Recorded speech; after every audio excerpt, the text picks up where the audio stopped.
안녕하십니까. 중고청 신앙공부 니들이 복음하라의 조도삼 전도사입니다. 반갑습니다. 이번 시간엔 믿음에 대해서 이야기해볼까 합니다. 그 전에 먼저 복습을 해볼까요? 바로 지난 시간 말고 그 믿음의 첫 강의 기억해보시기 바랍니다. 믿음이란 무엇이라고 했죠? 인격 대 인격, 사람 대 사람, 예수님과 나에 있어서 상대방을 믿는다라는 것은 상대방의 말과 행동을 신뢰하는 것이다 라고 했습니다. 그리고 또 다른 하나는 믿음의 반대는 행위가 아니다. 믿음의 반대는 불신이고 이미 믿음이란 것은 마음과 행위를 포함하고 있다. 둘 중에 하나만 있어서는 안 된다 라고 말씀을 드렸습니다. 이것이 믿음의 첫 번째 속성이라고 이야기를 했죠. 제가 마음과 행위를 되게 짧게 얘기해서 좀 아쉬움이 많이 남았었습니다. 왜냐하면 이게 굉장히 중요한 것입니다. 왜 제가 믿음을 따로 2부에서 해가지고 믿음 하나만으로 15강을 꾸렸겠어요? 그만큼 할 얘기가 많다는 거죠. 또 다른 하나는 이것이 믿는 사람들 안에서도 분란이 일어나는 걸 자세히 들여다보면, 또 남녀 신앙생활에 있어서도 갈등이 일어나는 걸 자세히 들여다보면 보통 그 원인은 다 이 마음과 행위의 문제에 있습니다. 마음에 더 비중을 두느냐, 행위에 더 비중을 두느냐에 따라 그 사람이 실제로 신앙생활하는 모습이 많이 달라져요. 그래서 보통 분란이 일어나는 거 보면 둘 중에 어느 쪽에 더 비중을 뒀냐에 따라서 갈등이 생기거든요. 그래서 이것은 앞으로 제가 찬찬히 강의 도중 이렇게 중간중간에 계속 이야기를 할 것입니다. 중요한 문제입니다. 마음과 행위. 오늘은 믿음의 속성 두 번째 속성과 그 다음에 믿음을 어떻게 키워나갈 것인가에 대해서 언급해보고자 합니다. 먼저 믿음의 두 번째 속성. 믿음은 자라나는 것이다. 성장하고 성숙하는 것이다. 라는 것입니다. 성경에서는 보통 이 믿음을 식물로 표현합니다. 마태복음 13장에 보면 이런 비유가 있습니다. 밭의 비유라고 하는데 농부가 씨앗을 뿌립니다. 복음의 씨앗입니다. 이렇게 뿌립니다. 어떤 씨앗은 길가에 뿌려짐에 새들이 와서 먹어버렸고, 어떤 씨앗은 돌밭에 떨어짐에 뿌리가 나지만 이제 흙이 없어서 이렇게 뿌리를 내릴 수가 없어서 말라서 죽었고, 그 다음에 어떤 씨앗은 가시떨기에 떨어짐에 이제 자라나긴 했는데 어떤 세상의 유혹과 물질 이런 것들 때문에 무너져서 결국에 열매 맺지 못하고, 어떤 씨앗은 좋은 땅에 떨어짐에 100배, 60배, 30배의 결실을 맺었느니라 라는 그런 비유가 있습니다. 이 복음이라는 거는, 씨앗이라는 거는 예수님입니다.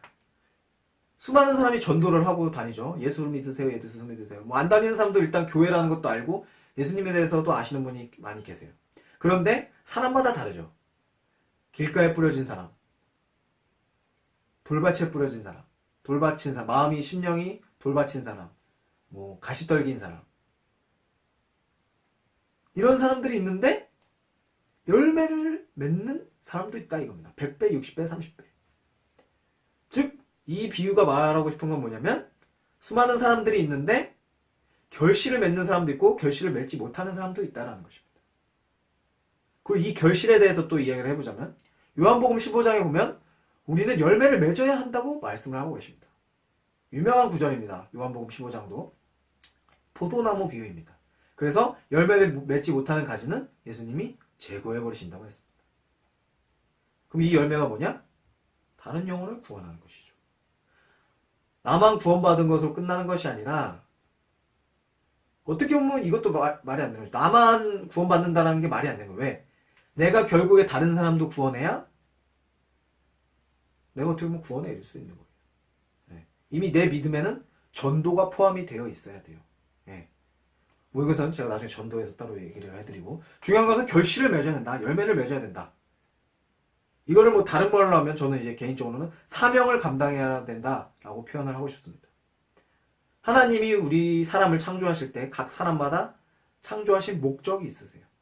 기본적으로는 다 하나님을 찬양하고 경배하는 게 있을 수 있겠지만, 저는 각 사람마다 사명이 있다고 생각을 합니다.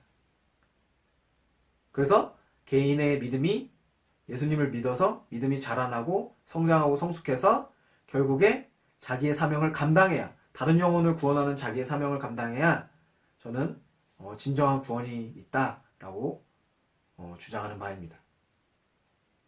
이것이 여튼 믿음의 속성 두 번째, 믿음은 자라나는 것이고 성장, 성숙하는 것이고 열매 맺는 것이다라는 것이고, 그러면 이 믿음을 어떻게 키우고 자라게 할 것인가? 라는 것입니다. 뭐 어떤 분은 예배드리면 믿음이 키워진다, 전도하면 믿음이 키워진다, 막 이렇게 다양한 이야기를 하시는데 저는 그냥 성경에 있는 거 그대로 이야기를 하고자 합니다. 들음에서 납니다. 들음에서. 그럼 여기서 듣는다는 것이 뭐냐? 예수님에 대해서 듣는다는 것이죠. 구원을 받아야 되니까 예수님에 대해서 듣는 것입니다. 가끔 이걸 설교로만 국한하시는 분이 계신데 저는 좀 그 생각에 대해서는 반대를 합니다. 제가 여기 예수님 실루엣을 준비해봤습니다. 여기 보시면 예수님이 우리에게 말씀을 주십니다. 이것은 성경이 될 수도 있고 어쩌면 내 친구가 될 수도 있습니다. 내 친구가 나한테 전도하면 그 친구가 예수님 대신해서 나한테 말씀을 전해주신 거죠. 네. 혹은 이게 목사님 설교가 될 수도 있고, 그리고 뭐 제가 니보갈 찍는 거 이것도 이 말씀을 전하는 게 될 수 있죠. 어쨌든 중요한 거는 이 말씀을 통해서 예수님이 우리에게 나는 이런 존재다, 나를 믿으면 구원이 있다라는 것을 말씀을 하고 계신 겁니다. 중요한 거는 사람들이 듣는 걸로 끝내요. 그냥 주일에, 일요일에 교회 가서 예배 드리는 걸로 끝내요. 예배 드리는 걸로 끝내는 게 뭐냐면 사실은 그냥 설교만 듣고 오는 거예요. 듣고 끝나는 거예요. 근데 성경은 그렇게 말하고 있지 않습니다. 믿음은 들음에서 나지만 결국에 그 듣는 거의 최종 목적은 예수님을 믿고 부르짖는 것까지가 포함이 됩니다. 그래서 그 부르짖음, 기도가 이렇게 흘러가야 됩니다. 그래서 이게 순환이 돼야 돼요. 선순환. 좋게 자꾸 순환이 돼야 돼요.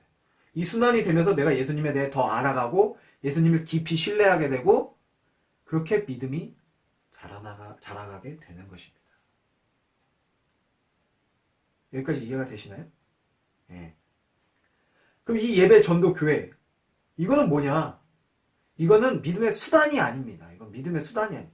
이걸 통해서 예배 전도 교회를 통해서 믿음이 자라나는 게 아니라 믿게 된 사람이 해야 되는 게 예배 전도 교회인 거예요. 그래서 제가 그때 잠깐 얘기했지만 계명이라고 표현한 겁니다. 명령. 말과 행동을, 예수님의 말과 행동을 신뢰하는 것은 결국에 그분이 하라고 명령하신 것까지 지키는 것까지 포함하는 거다라고 제가 말씀을 드렸는데 그 명령이 계명이라고 그랬죠. 그리고 그 계명은 다음 믿음의 시간에 이야기하겠지만 결국에 그 계명이 예배 전도 교회다. 그렇기 때문에 이 계명은 이미 믿고 있는 사람이 하는 게 이미 믿고 있는 사람이 지켜야 하는 계명이 예배전도 교회지, 예배전도 교회를 통해서 저는 믿음이 성장하고 성숙한다고 생각하지는 않습니다. 물론 제 말에 반대하시는 분도 계실 겁니다. 예. 저는 다르게 예배전도 교회가 믿음을 키우는 게 아니라 말씀과 기도가 신앙을, 우리의 믿음을 키우는 것이라고 말씀을 드립니다. 오늘 짧게 여기까지입니다. 딱 두 개 얘기했죠. 믿음은 자라나는 것이다. 그리고 열매를 맺어야 되기 때문에 우리의 사명을, 각자 개인의 사명을 감당해야 된다라고 말씀을 드렸고, 그리고 믿음이 성장하고 성숙하려면 말씀과 기도로 나아가야 된다라고 여러분들에게 말씀드렸습니다. 이상으로 오늘의 강의를 마치도록 하겠습니다. 시청해주신 여러분 감사합니다.